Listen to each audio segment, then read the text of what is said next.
53 girls हैं, 50 boys हैं, इनके महिलाएं 53 और 50 वो हमारे साथी आए हैं। जिनसे भी बात की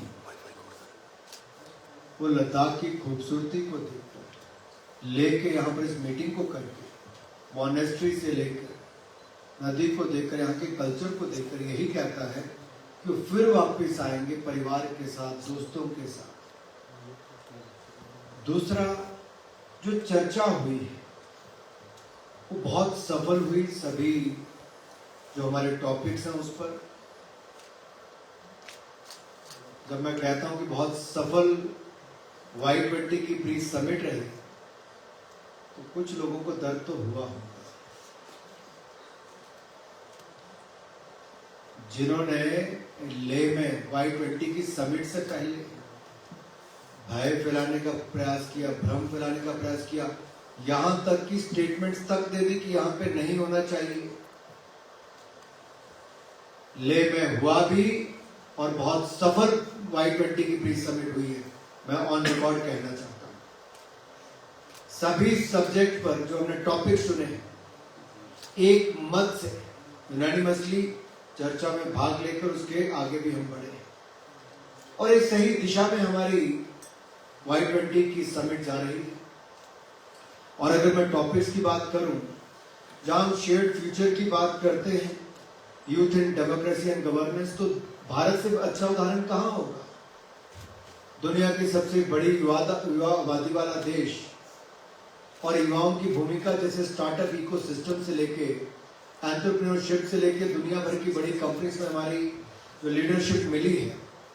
लेकिन जो चैलेंजेस भविष्य के हैं, फ्यूचर स्किल्स 4.0, उसको लेके क्या करना है। कोविड के समय भी जो चुनौतियां आई, रीस्किल, अपग्रेड योर स्किल्स, उसको लेके क्या, तो उसमें बहुत अच्छे सुझाव आए हैं कि टेक्नोलॉजी अडॉप्शन से लेके बाकी सब क्या होगा। मैं ज्यादा विस्तार में तो जा नहीं पाऊंगा, लेकिन उस दिशा में बहुत अच्छे सुझाव आए। एजुकेशन, फॉर्मल एजुकेशन के बजाय साथ साथ नॉन फॉर्मल एजुकेशन का विरोध क्या हो, ऐसे बहुत सारे लोगों ने मेरे सेशन वाले में बहुत अपने सुझाव दिए हैं।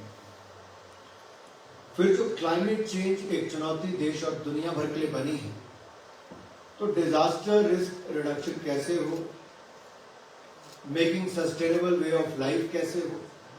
तो प्रधानमंत्री मोदी जी का जहां मिशन लाइफ भी हमने देश दुनिया के सामने रखने का प्रयास किया। भारत ने जो कदम उठाए हैं उस दिशा में, इंटरनेशनल सोलर अलायंस हो, ग्रीन हाइड्रोजन का हब बनाने की बात हो, हमारे रिन्यूएबल एनर्जी में अपनी टारगेट को समय से पहले पूरा करने की बात हो, कार्बन एमिशंस को कम करने की बात हो, ग्रीन इकोनॉमी खड़ी करने के लिए ग्रीन इन्वेस्टमेंट्स लाना और ग्रीन ग्रोथ, ग्रीन जॉब्स देने की बात हो। भारत ने जो कदम उठाए हमने उसको भी साझा किया है और अन्य देशों ने भी अपने सुझाव और अपने विचार उसमें किए हैं। पीस बिल्डिंग की जब हम बात करते हैं तो भविष्य सुरक्षित कैसे हो और पीसफुल कैसे हो, इसमें युवा के मन में तो सदा पीस के लिए ही रहता है। और जब भारत की बात आती है तो महात्मा गांधी के देश में इससे बड़ा उदाहरण क्या हो सकता है पीस का। और जिस धरती पे मैं आज हूं, लेह में, हम कह सकते हैं भारत ने युद्ध नहीं बुद्ध दिए हैं, तो प्रधानमंत्री मोदी जी ने कहा और ये सही है। लेह की धरती से कहते हो और भी इसको बल मिलता है। और जब दो देशों के बीच में लड़ाई हो रही है अभी, तब भी प्रधानमंत्री जी ने कहा था today's era is not a war, democracy, diplomacy and dialogue are the such thing that touch world. तो सही मायने में जो G20 के देशों ने भी इसको स्वीकारा, उस समय युवाओं के बीच में भी जो अलग अलग पहलू देखने को मिले।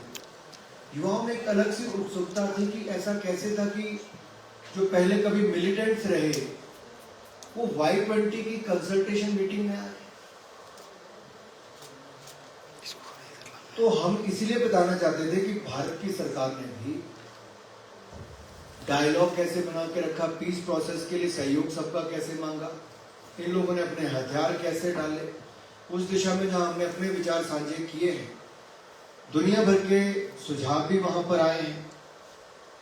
और जहां पर ग्लोबल नॉर्थ और ग्लोबल साउथ की बात होती है, तो ग्लोबल साउथ को लेकर तो सभी देश भारत की भूमिका की ओर भी देखते हैं, और निश्चित तौर पर भारत ने लगातार आवाज बनने का काम भी किया है। बहुत सारे देश साथ इकट्ठे होकर उस दिशा में हमने काम भी किया।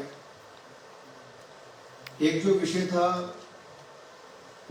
Preparing the workforce through the principle of unlearn, relearn and reskill, उसमें भी सॉफ्ट स्किल्स के ऊपर बल दिया जाए, इंक्लूडिंग कम्युनिकेशन एंड प्लानिंग, क्योंकि ये सोशियो इकोनॉमिक डेवलपमेंट के लिए बहुत एसेंशियल है, जरूरी है।